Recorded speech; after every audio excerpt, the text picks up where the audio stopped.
Unstable Vitals is the podcast that takes the pulse of American healthcare, and the prognosis is critical. Dr. Adam Brown and Dr. Lara Zibners, physicians turned entrepreneurs and business leaders, expose why the system is unraveling before our eyes. Hello and welcome to another episode of Unstable Vitals. I'm Dr. Lara Zibners, and I am here with my good friend Dr. Brown. And Sure. How you doing, buddy? It's good to see you. Good to see I know we've been all over the place recently, back and forth and back and forth. I think we crossed chemtrails in the sky coming back and forth from Europe. I went and slept in the ice hotel. That's really cool. I know. I'm already like dad jokes, and Alex is a dad. Like that kind of goes with him, you know. Okay. How are things been going at ABIG before we get to our guest today? How's life? Really good. Just growing and starting our office in London, which is really exciting. So all things good. We'll talk a little bit more about it later. But I mean, the entrepreneurial life, it's something. It's like riding a roller coaster with the lap belt, maybe not quite tight enough. I think it's like getting punched in the face. So recently I just won first place on stage at a pitch competition in JPM for Cal Lilly. And that's amazing. And I cried afterward because it was the first trophy I've ever won in my whole 54 and a half years of life. And two, being a founder is like getting punched in the face 99 days in a row. And then one day something good happens. And then you get up the next day and get punched for another 99, hoping that like something good will happen. So I know you and I this season, we want to bring on some fellow founders who are also trying to solve problems in healthcare. And that's why I'm extremely excited to have our guest today. He is co-founder and CEO of Meroka, and he's going to tell us what that is. And I'm going to welcome Alex to the show. Alex Barrett. Good to see you, Alex. Tell us who you are. Thank you guys for the intro. I love the dad jokes, Adam. Very funny. Yeah, I know. Mm-hmm. Yeah. So, a couple of threads that you guys have already mentioned that I can pull on in sharing my story. But, you referenced Ice Hotel. I don't know which one you were talking about, but I'm Canadian. The one in Sweden. The one in Sweden. Like the real. We have a very famous one in Quebec. I grew up in Montreal, but about 3 hours north of me in Quebec City, there's a very famous ice hotel that I think people come from around the world to stay at. I've actually never been, but it's supposed to be quite a marvelous experience. And the issue is peeing in the middle of the night. That was the most uncomfortable part of the whole thing. The stress, so I didn't drink enough before. It's because there's Is this no because there's no bathroom? So like you're in want like to an pee, igloo, right? My husband, he got up, he went out, he peed, he saw the aurora. Yay for you! I was like, there's no way in hell I'm getting up in my -5 bedroom and traipsing outside and going across the courtyard and inside to pee. I'm just gonna hold it until I can hold it no more. And so that's what I took away from sleeping in the ice hotel. Yeah, I mean, it seems like one of those things where I would be like, oh, that's really awesome. I'd like to try that out.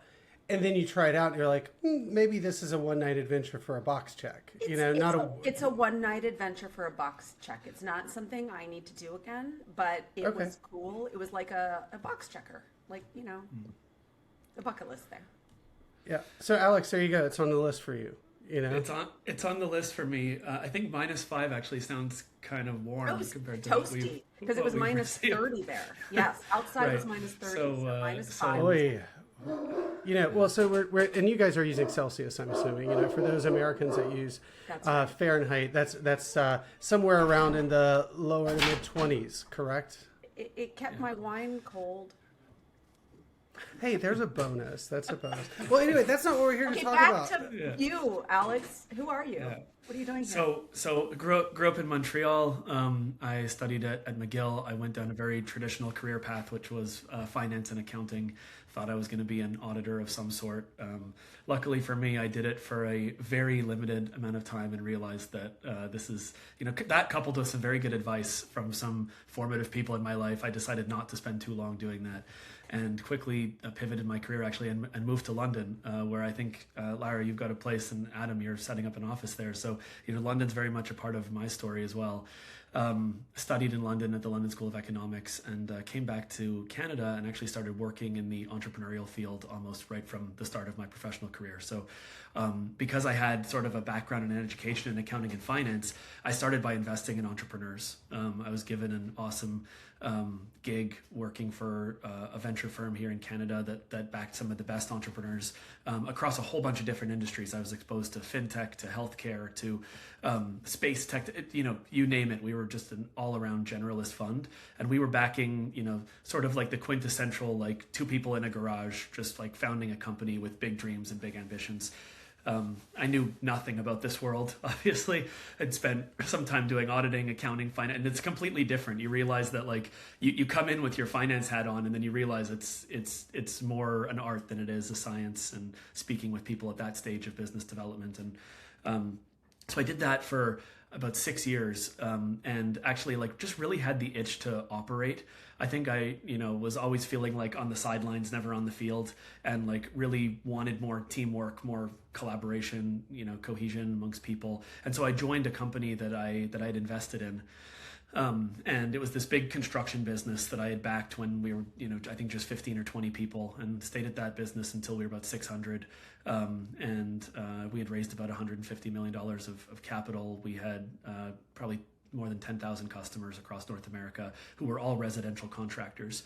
And I worked there for about 3.5 years. And coming out of that experience, I actually founded Meroka. And I'll sort of like bring together those three themes. Like I think one of the parallels from my investing days into the operating of the construction business into Meroka is something around this sort of like Shopify entrepreneurial story. So Shopify was founded a couple of hours from my house. I knew a lot of people there, obviously, and it was really this moment in time where like all of a sudden entrepreneurs were able to create e-commerce businesses without any friction. It just provided all the tools and somebody could come online and just do the thing they wanted to do.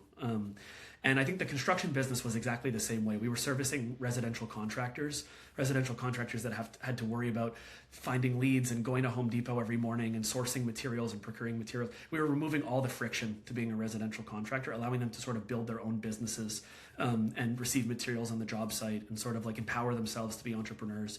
And I wanted to bring that same mindset to healthcare, and that's why I founded Meroka. It was very much approached from this like entrepreneurial small business journey.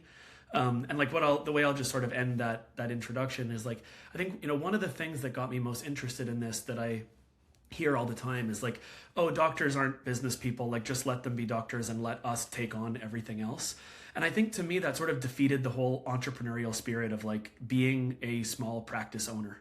It's the same thing as sort of like some of these other industries I referenced, but like I think we underappreciate the entrepreneurial spirit of somebody running a medical practice.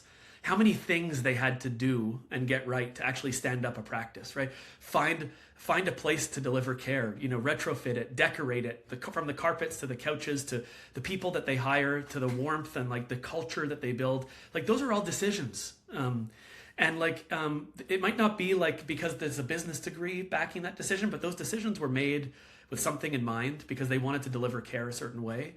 And like, to me, that's entrepreneurial. And that's why I started Meroka. I wanted to back that entrepreneurial spirit of doctors the way I backed it with other types of entrepreneurs in the past.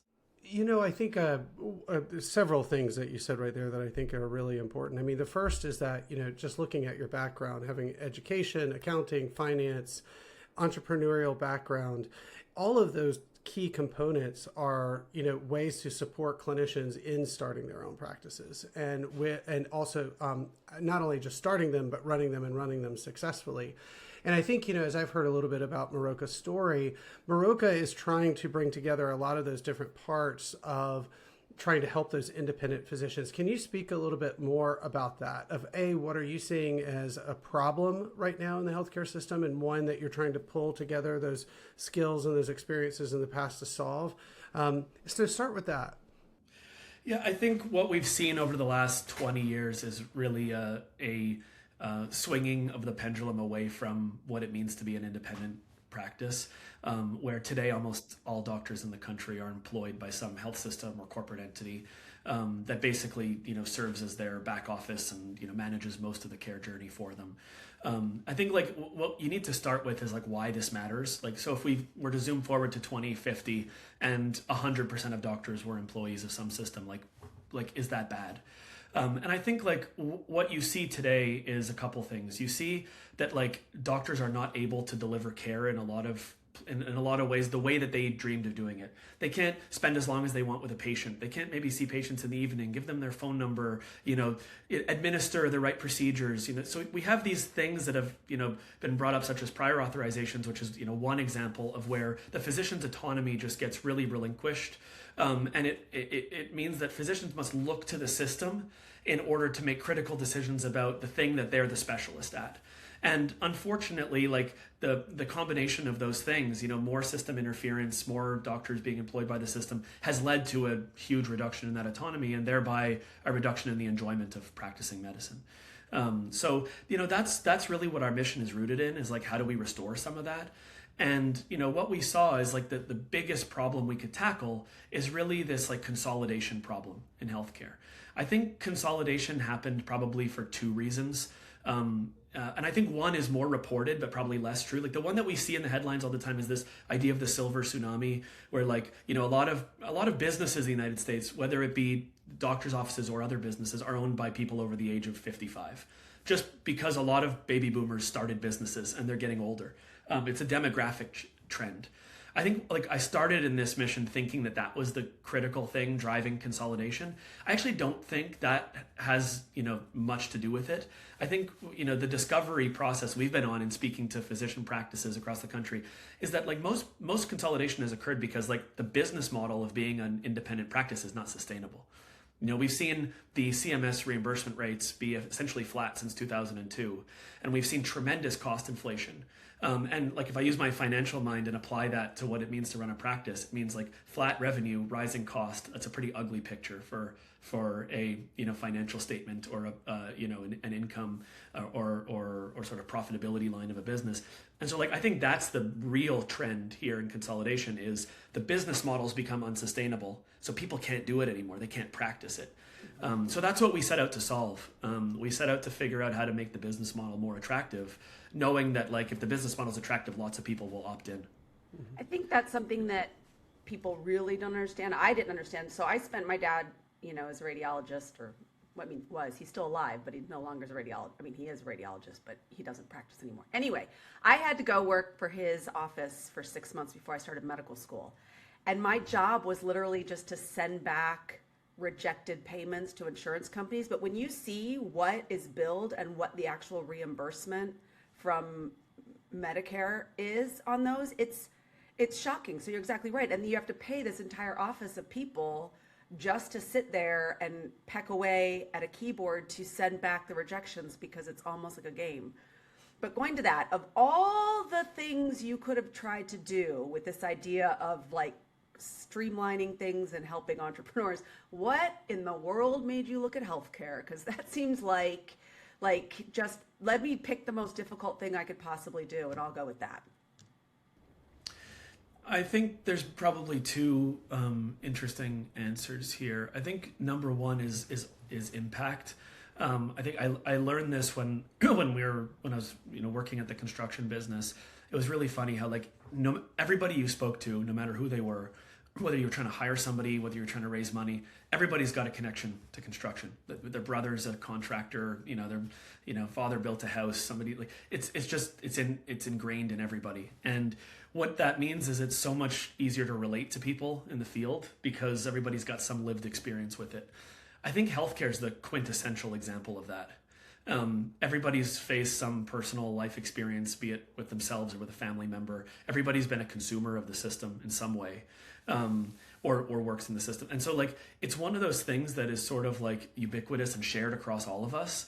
And it felt like if we were going to start with a mission to really like tackle a consolidated industry, because there's a lot of consolidated industries, tackle a consolidated industry and try to swing the pendulum back towards entrepreneurship, there's no industry of greater impact than this.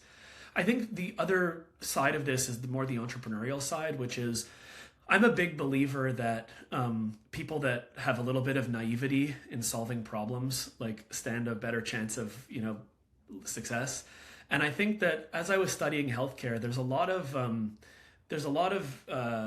sort of internal thinking or inside the system thinking where people are approaching problems maybe the same way, over and over and over and over again.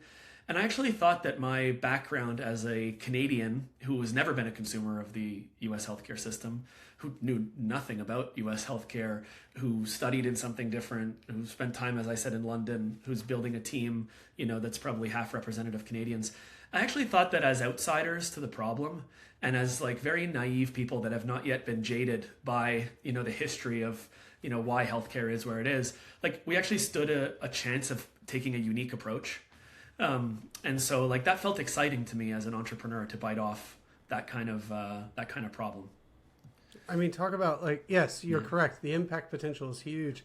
The challenge is also really huge. And I guess like when you're an entrepreneur wanting to solve a problem, you want to solve a problem that other people haven't solved yet. I mean, I think that's a part of the entrepreneurial side of things. There'd be no point in solving a problem that everybody Probably some correct.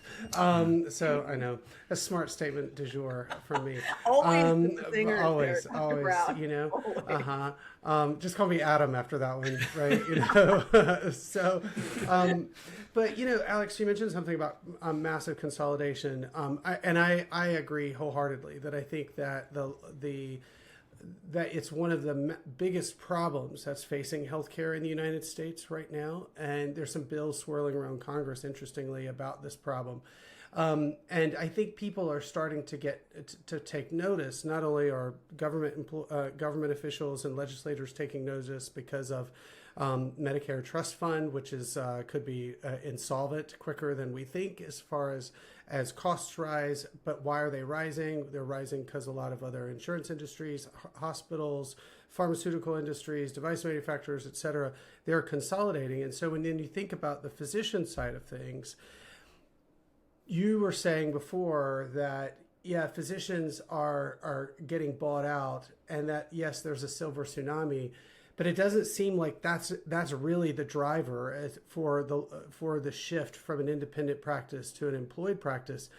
Is it more so that the hospital systems are getting bigger, the private equity organizations are entering the market, and all of that, and all of those things are in response to the reimbursement drivers? So is this really, where do you solve the problem? Do you solve the problem with consolidation, or do you solve the problem with reimbursement? And how does that affect how you're thinking about solving some of the issues for physician practices? I think what you're describing is like competitive dynamics in an industry.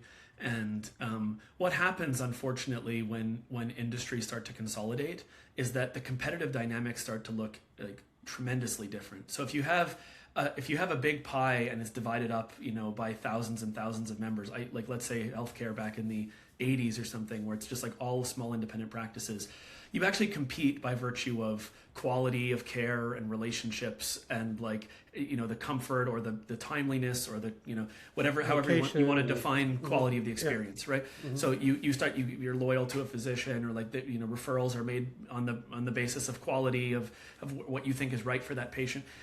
The problem that happens there, and it's not an irrational problem, it's actually very rational, is like once you start to have some systems or players that start to represent a larger share of that market, they start to change those competitive dynamics, meaning they can all of a sudden negotiate for cheaper supplies or better space or more comfortable experience or more labor, all these sorts of things, which means that all of a sudden, you can start to imagine that the competitive dynamics skew away from just just markets deciding what is best towards bigger players being having an advantage over others. And that's just one small movement in that direction. If you look at the healthcare system today, where it's basically 70 or 80% consolidated, depending on which metric you look at, it means that basically all of that leverage goes to a very small few players. And it means that anybody who's not part of that small few can't compete at all. Because there's no place for them in the system. Nobody, if somebody's already discounting supplies for a larger, organization, they still need to make their money off of the rest of the long tail of the market that, can't afford to get that sort of leverage. So it becomes a game of leverage. And that's what leads to more opportunities. It's a self-fulfilling cycle, because that's what leads to more opportunities for consolidation. Because if it's only leveraged parties that get access to good things, then more leverage parties get created, right? So, oh, let me buy more things. Let me get bigger. Oh, it takes 50 practices now to unlock better rates instead of 20. Let me go buy 50, right? So it just perpetuates this need to be bigger and bigger and bigger and more and more and more consolidated. So like my view on this is, and we're talking about entrepreneurship here, I'd be curious to get your views on it too. Like my view is we've basically seen the last 10 years or so of like what I would call is like intense innovation from entrepreneurs in point solutions. And those point solutions have largely focused on the revenue cycle management and EMR industry. And the whole mission there has been, okay, like based on those competitive market dynamics, the most important thing is that I have software that can help me extract as much as possible from the payer. And that's everything from how do I eligibility check a patient? How do I do a prior authorization? How do I record my notes? We have all these scribing tools now. How do I translate those notes? How do I code, right? How do I translate them to code? How do I submit my claims? How do I appeal claims? How do I look at claims that were denied? There's this whole cycle of things that I would call is like, all those point solutions are like, they're gearing you up to play the system game, right? You're not changing the system. You're saying, okay, the system's given me all these steps of things I need to do to be successful. Let me try to build software that helps me play the game. I think the way we're trying to, maybe this is back to the naivety, and I think the way that we're trying to approach this is like, how can we create things that let you play a different game? So like, we've seen a lot of point solutions, and there's a very competitive entrepreneurial landscape of like playing the system game. How do we create things that allow you to sort of like avert the system or bypass the system? Well, so walk me through this, because we still haven't totally explained exactly what you do. So here I am, I just graduated from my residency, and I want to hang a shingle and be on call every single day for the rest of my life until I drop dead. What do you do for me? So Meroka started back in 2023, and our mission has been unchanged. Our mission has been to save the independent practice of medicine. We approached the problem with this silver tsunami idea, and we decided that we were going to create an alternative exit path for physicians. We said, okay, a whole bunch of physicians have no options when it comes to their exit. So what they all do is they sell to private equity or they sell to a health system. And we said, let us create a third option, which is selling to your staff and keeping it independent. So we created an employee ownership plan that allowed the employees of the practice, fellow physicians and associates, to receive the ownership of that practice, while the seller could receive some liquidity and retire or move on and do something else with their lives. We've found it to be very successful to date. We've had a lot of interest in this employee ownership plan as an alternative exit path. We've helped a lot of physicians do this. We started particularly in women's health as a subspecialty that we started doing this with. And I think what we've learned over the last year or so, and a lot's changed in the technology world and the healthcare world, what we've learned is that like ownership is a great entry point and helping with ownership. But back to what we just said, which is if the fundamental business model is broken, ownership doesn't change that. So it's a nice way to keep a practice private. It's a nice way to partner with a practice. But if you're just taking ownership from one pocket and putting it in the other, you still haven't fundamentally solved the business model challenge. So the next phase of Meroka, like what we're investing in right now, along with some of those ownership products, is how do we help them earn revenue that averts the system rather than plays into it? And that goes along with how do we bring independent practices closer to the true payers of care, which are the patients and the employers. And like we think that rather than micro optimizing more revenue cycle management tools, thinking about revenue in an entirely different way should really be the future of independent medicine. So hopefully that answers it, Lara. I don't in terms of the evolution of the company and where we're at after the last couple of years.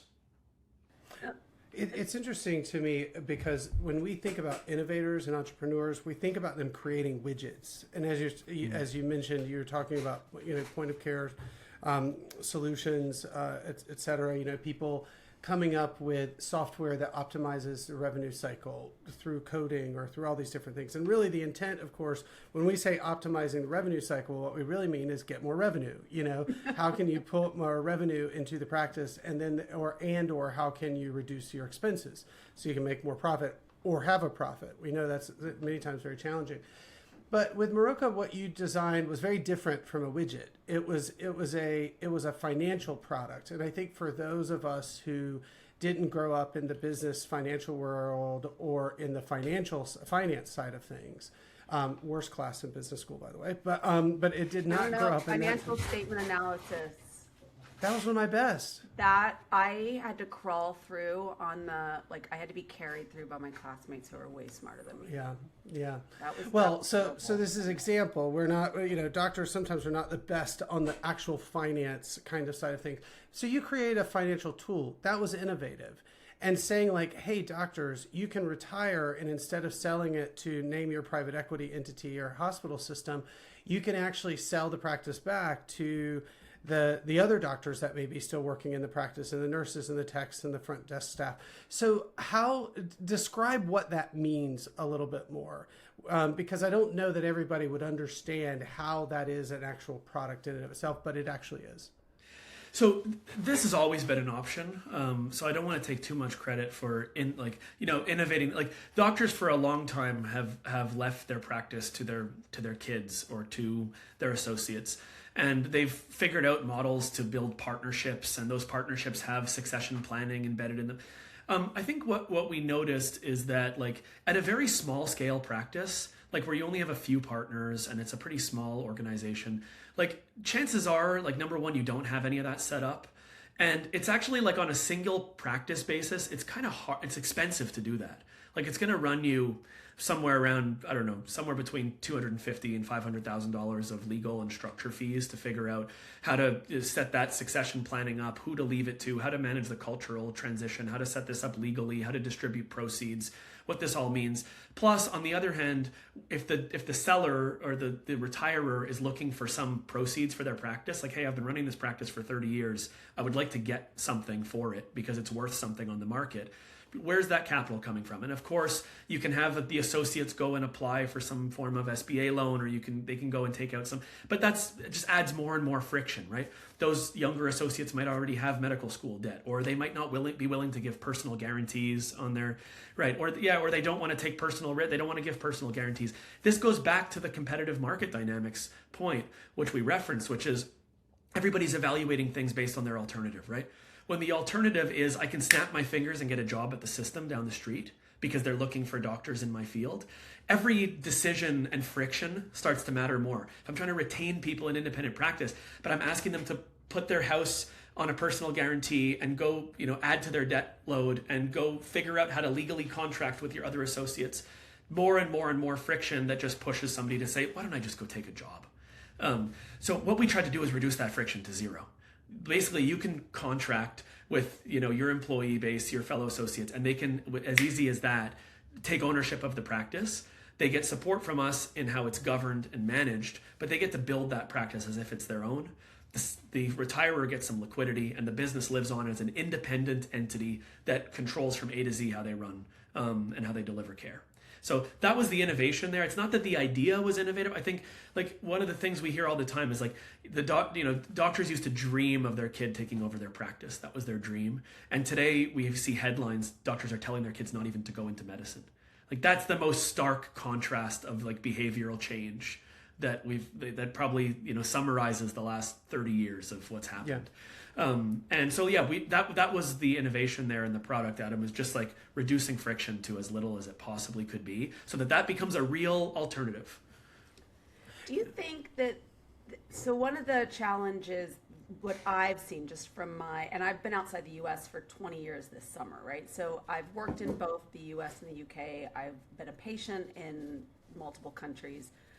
It seems that as the U.S. has become more and more privatized and more bought up by these non-medical, PE and whatever, we're creating centers of excellence. There's this drive also to meet these milestones, et cetera. So you have these centers, but then where do you go within 500 miles of your own home, right? So do you think your model actually is targeted more at those rural areas because I would imagine the challenge is much greater if you're trying to convince somebody to stay in private practice down the street from Texas Medical Center or something like that, right? I think maybe one way to answer your question, we have not noticed a difference, let's say, between rural and dense settings. I think, so if we talk about independent practice and all the things that they're great at, which we've said already, they have personal care relationships, they typically, get better patient reviews, they typically, almost all the time operate at a lower cost because they have to. They don't get the same reimbursement rate, so they by nature must operate at a lower cost to stay in business. So when you look at research and papers that have been released in terms of cost quality data, independence looks really attractive. Where they suffer is on one major thing, which is like the fragility of the network. And I think that might be kind of what you're referencing, which is the nice thing about a center of excellence or a system is that there's this self-contained ecosystem where like you're going to be able to get reliable care in that ecosystem. And this is part of what we're trying to do is, how can we solve that fragility problem? Because there are enough independent practices. They are in dense areas. There's lots of them in dense and in rural areas, but they don't have care coordination, right? They don't benefit from coordinating together so that a patient has a seamless journey and experience. So our whole design of how we've built the company is, how do we sponsor these practices to remain independent? We talked about the ownership product. Stay independent, own your own practice, benefit from all the upside. Like the people working at the practice should see the dollars and the dividends and the money at the end of the day. But how can we create, by nature of working with Meroka, the ability for them to get coordination of care so that they can solve some of that fragility problem? So yeah, I think that's one of the most important things to tackle for the future of independence to be exciting. You mentioned about that rural. I think Lara, it seemed like you were alluding to a rural-urban divide a bit because of just like proximity to other big healthcare entities. Mm-hmm. And Alex, you were saying that you're seeing a penetration of independent practices in urban, suburban, and rural sites. Yeah. I think what I'm going to be very interested in seeing over the next several years is how some of the policy implications of the current administration or the lack of addressing consolidation problems of previous administrations in the United States, how that's going to affect the rural community. I was just was asked recently about what's going to happen in the wake of Medicaid cuts and with rising premium costs on private health insurance, and then also the ACA cuts that have happened. And, my sense is that we're going to see a growing actual divide in the number of successful practices within suburban, kind of more wealthy areas, and of course rural areas. That'll just extend that disparity between those practices. When you've talked with various kind of practices, because I know that you've spoken with practices from like West Virginia or from New Jersey or from California, are you hearing that concern or that worry of that it's not really a silver tsunami, but it's a financial tsunami that's coming because of losses in revenues because of insurance practice and policies coming out of the administration? And I should say this administration, just not to be overly political, but almost on policy. How have these policies potentially, are you hearing people worry about that in the future? I think there's maybe a couple of interesting things to say here that are all tangentially related. I think like broadly, I love the idea that there's regulation getting, like touching on your first point, that I love that there's like regulation going on to sort of try to regulate the corporate practice of medicine. I'm generally not that positive on how that, like whether that will actually drive any impact or whether it's just sort of window dressing. Like we've seen Oregon, California, Massachusetts pass some of those laws. Like it's sort of like, tax. It's like, tax people find loopholes in the tax code. They get exposed, then they get plugged, then they find other loopholes. Like if you think about the way that healthcare transacting happens today, this whole idea of like a professional corporation, a physician corporation, and an MSO, and how they contract with non-clinical assets, like that's all a loophole. None of that really should be allowed to operate the way it does. But there's enough smart legal minds and legal structure that with various entities and enough incentive and enough lobbying, there will be another, map that figures out how to contract with a medical entity in some way. So I think we will see more regulation. I don't know exactly whether it'll be impactful. I think one of the most impactful types of regulation that could impact independent medicine is around non-competes. And we've spoken with groups, independent groups, particularly in South Carolina. We were just down at a conference called Indie Docs. And one of the things that they work on is non-compete lobbying, because, their view, and a lot of views across the country, is that one of the greatest bottlenecks to the return of independent practice is that you have all this talent locked up in the system that's not allowed to leave. So when you join a system, you typically have a radius that you can't operate in a competitive industry. And so if you want to go operate in a different practice, say an independent practice or start an independent practice, you have to move cities. babies. And that's just not feasible for a lot of people and their families and that kind of thing. I also think a really interesting thought, and I don't know if you guys have thought about this, but as it pertains to rural, and I'm just sort of riffing on some comments and insights here, but as it pertains to rural, so we went and we worked with a practice in rural West Virginia. I went and visited that practice. It was a 3-hour drive from the nearest city. It was a ton of fun. Amazing practice in the women's health space. I think they're the only people delivering babies in a 100-mile radius. Which is crazy. And what's interesting is when you reflect back on my comments before about leverage, it's like, oh, people get leverage by getting big. Like, to me, that's leverage. Like, if I'm the only person delivering babies for 100 miles, I should have leverage, because if I stop delivering babies, like, the region's in trouble. The problem is he still doesn't have leverage for some reason. So he's the only he's the only person delivering babies. Yeah. Exactly. But because of the payer landscape, the other thing, like, the way I've thought about this is, like, on one hand, he should have leverage because he's a scarce resource. He's the only person delivering babies for 100 miles. On the other hand, there's also only one payer, right? In a lot of these regional areas, there's no payer competition. So you sort of have like a standoff here.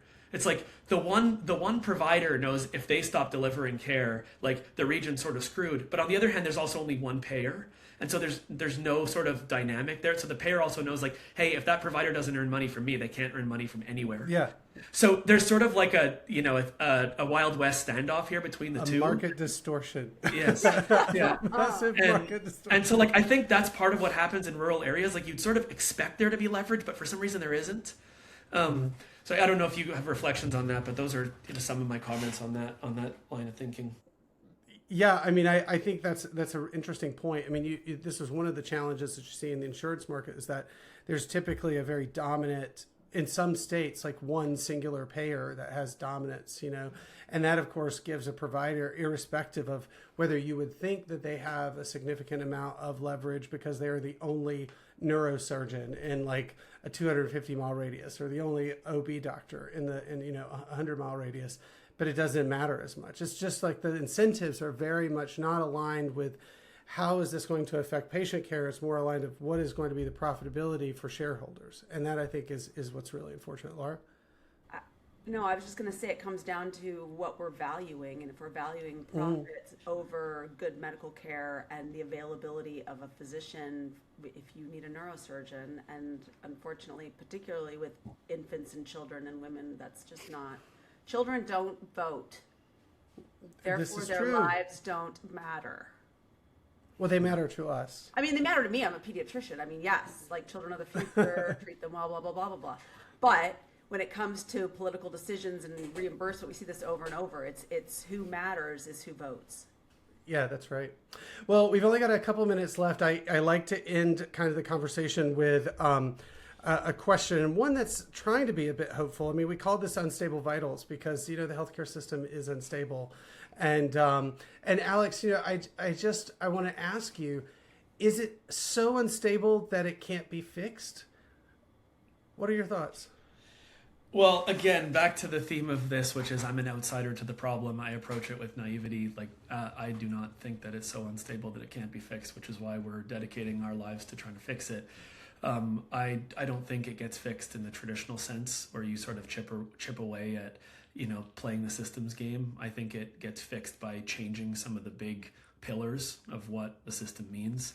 And I think we've seen maybe a little bit of movement here over the last few years. I think we've seen maybe two themes that are really interesting, one economic and one technological. But I think, like, if we take the example of maybe like ABA or like, mental health or some care that's able to be delivered more in the virtual, maybe part-time setting, we've seen Shopify-like platforms like Headways and, Almas and platforms like that have enabled people to deliver better, direct, personal, independent care. And I think we've also, we've seen that in some really interesting cases and some really interesting industries. I also think we've seen a growth in the emergence of direct care, direct contracting, and cash pay. where we've, in certain industries, in certain regions, in certain cases, we've seen a reduction of middlemen. It's happened at the start in dense areas, going back to the dense rural thing, where there's more competition, where physicians' brands matter more, where there's probably a little bit more affluence. But I think that trend can multiply and extend into different care settings, different specialties, and different types of regions over time, as the cost of premiums continue increasing like they did this year in a substantial way, as more employers become self-insured and start to make real economic choices about how they buy care. And as technology gets better at tracking outcomes and packaging care, I expect that trend to continue in a way that allows us for the first time probably to think about a world where the system doesn't control every aspect of the care journey. I'm glad you didn't just say, no, it can't be fixed, because then we would have had to leave. Like, it would have been over. Like, that's the end of Unstable Vitals. We've had fun. I think you should be ready for when one of your guests does say that, because I think it could be one of the more interesting follow-on conversations. Yeah, we've never had somebody just say, no, it can't be fixed. Although I do think we're entering a point where it's really like what is going to happen with this system, and I think how long do we bump along without major changes? But anyway, Laura, it's over to you to wrap us up today, because I know we don't have a lot more time. Well, Alex, as a fellow founder, thank you. Your time is valuable. Adam and I know out there, like, every minute, what are you worth? And so spending this time with us was really appreciated, giving us a different perspective from somebody trying to solve problems in a different way. And I do like your point that you're an outsider who's experienced it in a different way. So you're bringing something that isn't just what you grew up with. And so I will say 99 days in a row, you're going to get punched in the nose. Hang on for that one day where it feels good. And we can't wait to check in and see where you're going with this. Thank you. That's tremendous advice.